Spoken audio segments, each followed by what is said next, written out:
हमारे साथ बात करने के लिए उद्योग व्यापार प्रतिनिधि मंडल के राष्ट्रीय अध्यक्ष संदीप अग्रवाल सोनी मौजूद हैं। अधिक व्यापारियों की समस्याएं उठाते रहते हैं, जो भी विभिन्न समस्याएं शासन और प्रशासन को भी अवगत कराते रहते हैं।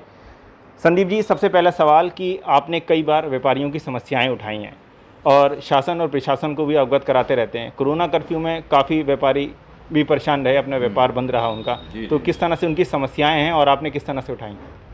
जिला प्रशासन को, माननीय मुख्यमंत्री जी को, उत्तर प्रदेश के अंदर किसी ने भी माननीय मुख्यमंत्री जी को इस बात के लिए अवगत नहीं कराया था कि 1 जून से बाज़ार सारे खुलने चाहिए, संपूर्ण बाज़ार।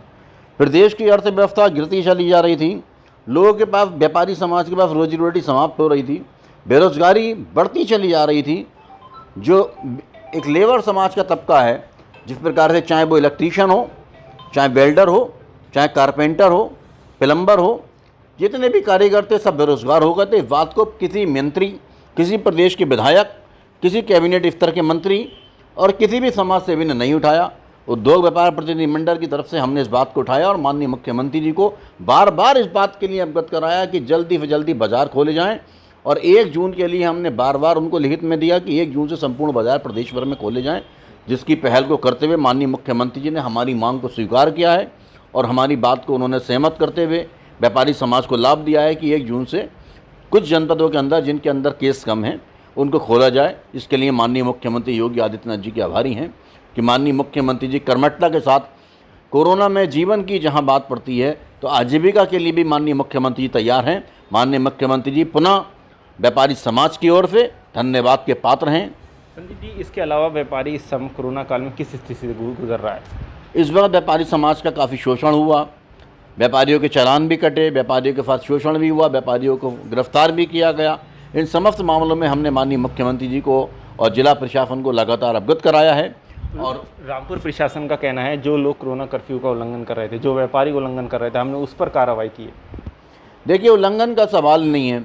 जिसके जो भी व्यापारी थे वो किराना के व्यापारी थे और जो भी व्यापारी थे वो खाद्य के व्यापारी थे। और माननीय मुख्यमंत्री जी ने स्पष्ट घोषणा की थी कि किराने की दुकानें खुलेंगी। अगर कोई व्यापारी किराने की दुकान के बाहर शटर गिराने के बाद बाहर अगर कहीं बैठा तो उन्होंने, तो माननीय मुख्यमंत्री जी ने घोषणा करी थी किराने की दुकान खुलेंगी।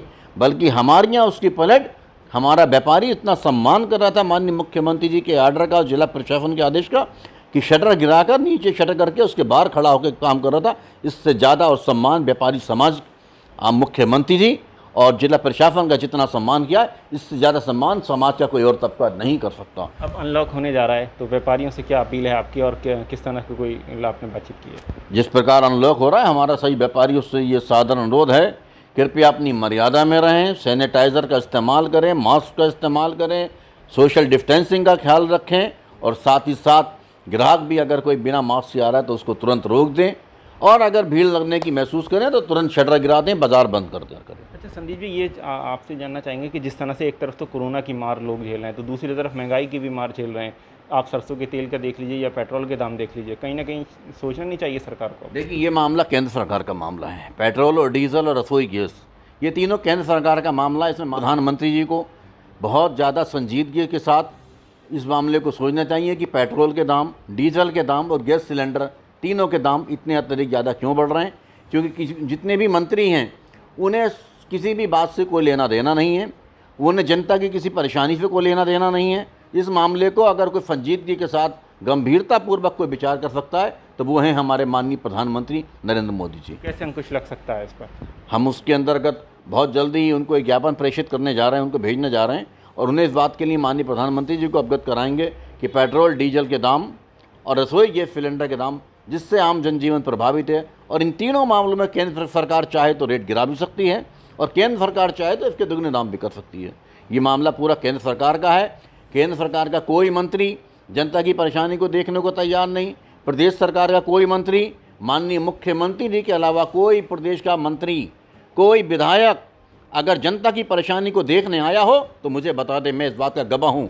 हमारा जनपद रामपुर है, जनपद रामपुर के अंदर 5 विधायक, किसी विधायक ने किसी क्षेत्र का, किसी मोहल्ले का दौरा किया हो तो कोई विधायक बताए। अच्छा, रामपुर में जो शहर विधायक हैं उन्होंने भी 100 ऑक्सीजन सिलेंडर जिला अस्पताल को दिए अपनी विधायक निधि से, क्या कहेंगे? 100 ऑक्सीजन सिलेंडर उन्होंने आज दिए, 2 दिन पूर्व दिए हैं। इसका जो है स्वागत है। मगर मेरा मानना है कि उनको और इससे ज़्यादा अधिक मदद करनी चाहिए, क्योंकि रामपुर इसके लिए हकदार बनता है। वो नगर से विधायक हैं, माननीय आजम खान साहब की पत्नी हैं। उनको रामपुर की हालत को देखते हुए, डिस्ट्रिक्ट हॉस्पिटल की जर्जर स्थिति को देखते हुए और अधिक सहायता करनी चाहिए। जो सहायता उन्होंने की है उसका हम धन्यवाद प्रकट करते हैं। मगर हमारे जो सत्तारूढ़ पार्टी है, जो सत्ता के विधायक हैं, जो प्रदेश के सत्ता के विधायक, सत्ता के मंत्री हैं, वो क्या कर रहे हैं? इनको इतना ज़्यादा मौत का डर लग रहा है कि जनता रो रही है, जनता रो रही है, जनता के ऊपर जुल्म हो रहा है, व्यापारी समाज रो रहा है, व्यापारी समाज अर्थव्यवस्था से तड़प रहा है। किसी मंत्री विधायक की कोई जिम्मेदारी नहीं है कि वो जनता के बीच में, व्यापारी समाज के बीच में जाकर व्यापारी समाज की परेशानी को समझे। अगर ये ऐसा नहीं कर सकते तो तुरंत से पहले ये त्यागपत्र दे दें मानवता के आधार पर, और माननीय मुख्यमंत्री जी इनके त्यागपत्र स्वीकार कर लें, दोबारा से इनको कभी भी मंत्री बनने का अवसर प्रदान ना करें। हमारे साथ उद्योग व्यापार प्रतिनिधिमंडल के राष्ट्रीय अध्यक्ष संदीप अग्रवाल सोनी मौजूद थे। रामपुर से जिशान खान।